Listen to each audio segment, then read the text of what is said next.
حدیث مبارک راضی الطهور نصف الایمان او بل حدیث کراغلی الطهور شطر الایمان. شطر ام نسب توي صفائی نیم ایمان دی. د ټوپۍ صفائی او د کپڑو صفائی او د جماعت صفائی او د بدن صفائی دا نیم ایمان دی. وخت صفا ساتل نوکان صحیح برابر ساتل او دا نیم ایمان څه شی دی. نیم ایمان خدا شو. بل نیم ایمان څه شو؟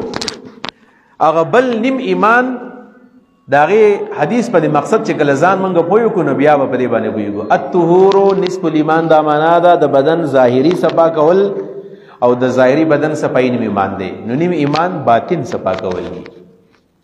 نیم ایمان باطن صفا کول زمونږ باطن ښه دی او ظاهر هم پاک کړی دی. نو 50% به ما ته صفای وکړو خو 50% صفای موږ ته پاتې چې هغه دنه نفس صفا کول خپل ګوګل وینځل دی. اوس هغه صابون نه غواړي، هغه سپری نه غواړي، هغه شیمپو نه غواړي، صرف نه غواړي، هغه جامې نه غواړي، اسه شی غواړي، هغه یو څو څیزونه غواړي. حرام نه خوښيږي حرام. دغه نفس کې د الله د جانب راغله دی او د الله د طرف نه چې یو شی راځي په او پاک راځي نو حرام نه خوښي. لہذا هغه نفس په دې باندې پاکيږي چې حرام سړی پرېږدي. تاسو کې خیال یې کنه دا انسان خو الله تعالی پیدا کړی دی پاک. دروغ نه وي، نفس دروغ نه وي. ګورئ نفس دروغ نه وي، دا جبه دروغ وي.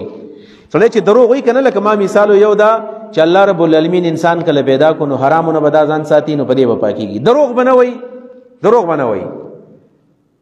ځکه کم نفس چې الله پیدا کړی دی، کم روح چې الله پیدا کړی دی دروغ نه وي. بالکل ټیک ټاک دی. دا ظاهر منافق بدن چې دی نو دا دروغ وي. په دې وجبانه چې کله ته دروغ وې نو استاد دا نفس په دا په خپل باندې ملامت کوي. ان النفس لاماره بسوء دی. خو بل طرف ته څه دی؟ بل طرف ته دا دی لا اقسم